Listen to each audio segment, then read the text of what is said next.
Hey friends, it's Laura with Laura B Floss Tube. Welcome or welcome back. I'm so glad you joined me today. Yes, you finally wore me down. You've asked me a million times. I have not shared it. I finally decided today is the day. I'm going to share how I store my floss. So yes, I do have quite the collection of DMC and Anchor floss. And if you've been watching any of my videos, and if you know me at all, you know that I am definitely into organizing things so I can find them quickly and easily when I need them. Because I don't like spending tons and tons of time looking for something when it should just be somewhere that I want it to be. So this is what I've come up with for my floss. There are definitely a million different ways to do it. And the old standby of just throwing everything into a bin, if that works for you, do it. But it doesn't work for me. So I'm going to talk through how I store my DMC floss and how I store my Anchor floss. Now, I have not progressed into the world of fancy flosses because I have a ton of DMC and Anchor and I like them and they work well for me and they're great for my projects, so that's what I use. If you have fancy flosses, maybe you can use one of these ideas to help you out with organizing that, but I can't share anything about fancy floss because I don't have any fancy floss. Apparently, I'm a simple girl. All right, so DMC, I'll swing you around and we'll talk about it first. This is my DMC stash. Now, I actually do have one more of the old school embroidery floss boxes from my mom that has a bunch of DMC wound around all the little individual bobbin cards. And I do pull that out on occasion if I'm just going to stitch something up quickly that I don't really care about what the number is. If I just need a red or need a purple or need a whatever, then that's usually what I'll grab because I love you, Mom, but she didn't always label with what DMC number it is. So if I want something that I'm matching up perfectly to what the pattern calls for, most of the time I can't use those flosses. But I definitely do use them when it's just I'm pulling from whatever to make it my own and use my own colors. So those are the two times I use DMC in a little bit different ways. So the first thing that I did for myself was I got a DMC color card. Now this is not the floss color card, it's just the printed color card. It's nothing, I didn't spring for the big fancy one because I don't really care too much about matching colors specifically. What I really cared about was this right here.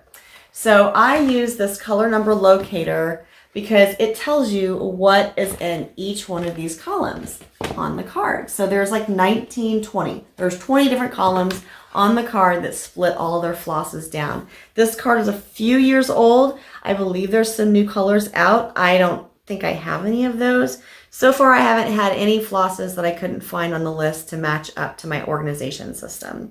So like I said, I had the DMC card and then I went to Joann's and got the Sterilite photo storage boxes. So these storage boxes have 16 little boxes inside. So there's a really nice handle and a nice latch that holds it shut. So this pops open, these flip open, and then inside are 16 little boxes. So in the little boxes are my flosses. And it just depends if they're on a floss bitty or not. Basically, it depends if I've used that color or not, okay? So if I've used the color and I have a scene started, then it's on a floss bitty and I throw them on the top of the pile in the box.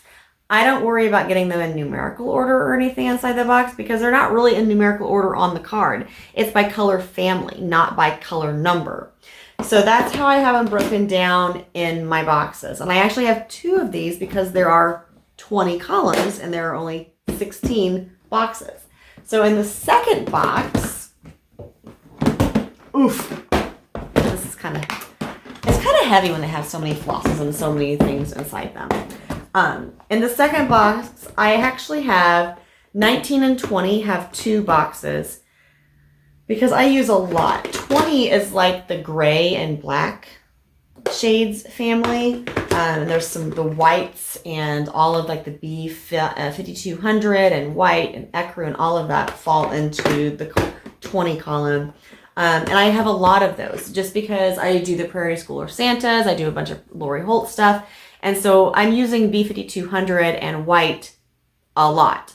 So usually when I go buy those, I'll buy 4 or 5 skeins at a time just to make sure I have enough. So if I'm using it in multiple projects, I can have one in each one of my project bags and not just having to share one skein between, projects. All right. So that's in here. And I do have a couple, I guess, fancy DMC flosses that are just kind of hanging out back there. I haven't really done anything with them because I haven't really decided what to do with them. So they just have their own box back there. They're just being happy little guys by themselves. I have one that has extra FlossBitties in it. I have one that has a bobbin winder in case I ever do decide to wind bobbins. I have one that has the spool of Diamante DMC because I'm a goofball head. I bought it, and when I was using it, I was splitting the strands. Don't do that. You're not supposed to split the strands. You're supposed to use it the way it is on the spool. I didn't know. So it has its own little thing. I have one box that has, oof, let me see if I can grab this. Okay. That has some library rings in it. Although I do have more of these in my desk drawer because I go through those a lot. If you just saw my So Simple Shapes video, you know that I use them for those too. But I use one of these library rings to throw all of my FlossBitties onto and throw them into my project bag. So that's what I do there. I also have some of the magnetite thingies, the little magnetic cloth holders. I keep those in here just so I can find them when I want them. If I'm doing a big project, then I'll throw some of those in the project bag so I can roll my floss up and keep it in place better. And there's also some floss wax in there too.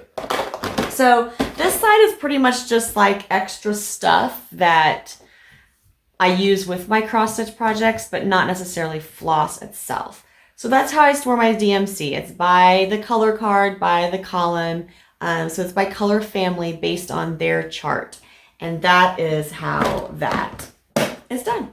Now, like I said, when I kit up for a project, I will use one of my library rings and I'll put all of the floss colors on it. Normally, what I do is I put my floss colors either in order of the chart on the back of the pattern. So like I'll put it in the same order that the pattern has it, or I'll put them in numerical order, or I might put them together with color family. So I guess I don't really have a plan for that. I don't know. I think if I said I would choose one, I would probably put it in number order, just because that way I could quickly and easily find it in the pile, especially when you're doing some of the charts that have 20 or 30 or 40 different colors.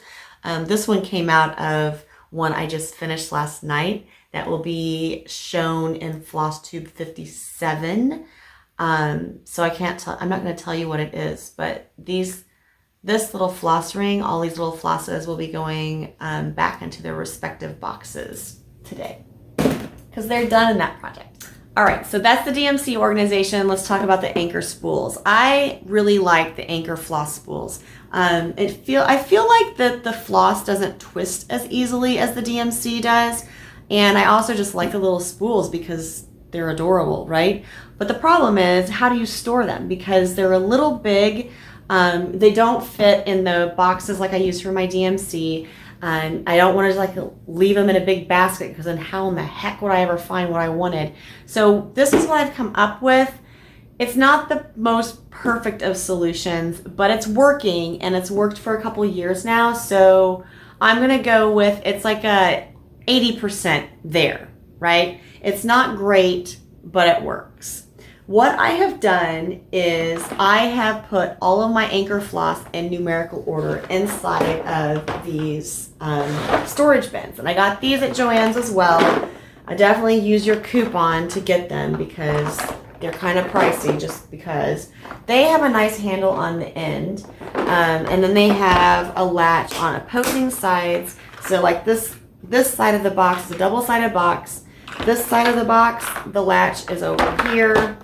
And then when you flip it, the latch is on the opposite side of the box on the other side. Now, I will caution you, you can get 3 spools in each one of the little slots in here. I like them laying on end or on their sides just because that way I can see the color. But you have to make sure you get this latch. Like, make sure. Did you hear that little pop? You want to make sure you hear that snap closure, because otherwise when you pick it up, your spools go all over the floor. Ask me how I know. Ask me. So that's why I'm saying it's 80% there. You just got to be a little careful and make sure you get your box lid closed. Now, I'll also say that I kind of got on a roll buying Anchor floss because I have a lot of floss. I have 2 of these boxes full, plus I have Anchor flosses in a couple of the projects I'm working on. So do I need this much Anchor floss? No. Do I like looking at the boxes sometimes because the colors are so pretty? Yes. So I'm okay with it. These are in numerical order. So starting right here is 0, 0, 1, and I just keep progressing through the rows. This is box 1. It is not labeled, which is sometimes a problem. And then this is box 2. Same thing, just numerical order all the way down through. Now, I will say that sometimes I have to break away from numerical order just to make them all fit.